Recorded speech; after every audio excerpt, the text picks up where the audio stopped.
Hey JMS, welcome back to another podcast of What Should I Read Next by Venkatesh. Have you ever wondered how it would be as a demigod? Well, now you will know exactly what the demigods have to do in the blood of Olympus. The author is the awesome Rick Riordan. The genre is fantasy fiction, and the story takes place in Europe, North America.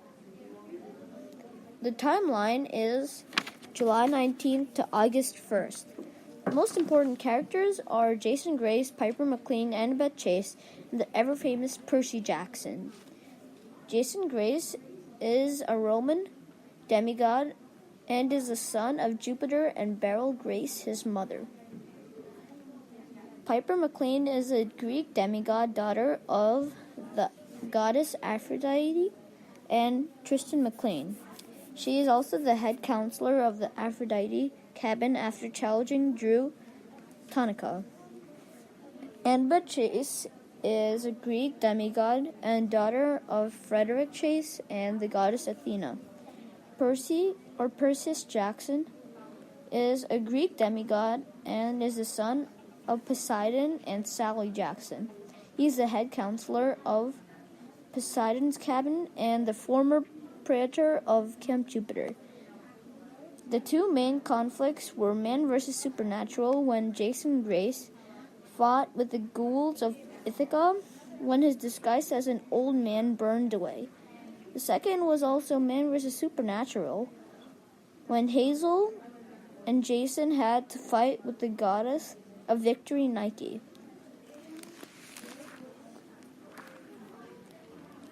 Some parts of the story that I would really like to discuss were: the king smiled expectantly. He seemed to be looking at Percy Jackson.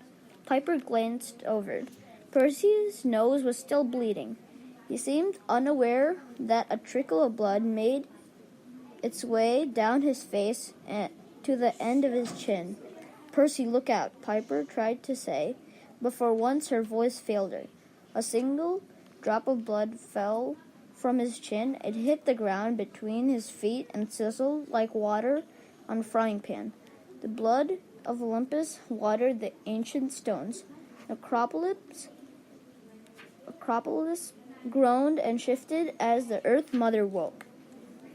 Another part of the story is that when Leo, Jason, and Piper have to fight Gaia, which is the Earth goddess, this part of the story is, "Are you going to trust me? And by the way, I love you guys." Festus's claw opened and Jason and Piper fell. Jason had no strength to stop it. He held on to Piper as she cried Leo's name and they plummeted earthward. Festus became an indistinct ball of fire in the sky, a second sun growing smaller and hotter. Then in the corner of Jason's eye, a blazing comet streaked upward from the ground with a high-pitched, almost human scream.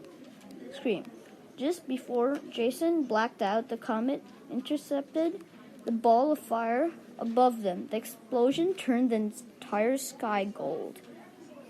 The last part of the story I would like to discuss is when Octavian was a traitor of Romans, and he told goodbye Jason Grace, the traitor.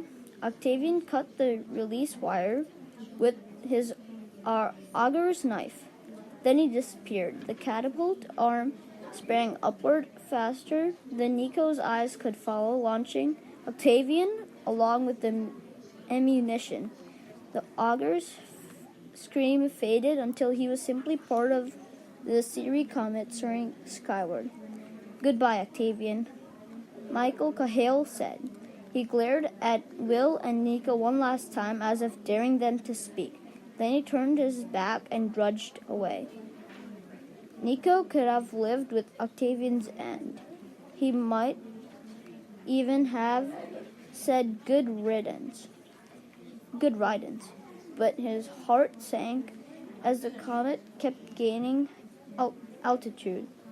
It disappeared into the storm clouds, and the sky exploded in a dome of fire. I hope all of you will read this because it's a really good book, and I loved it, so I'm pretty sure you'll like it. Goodbye.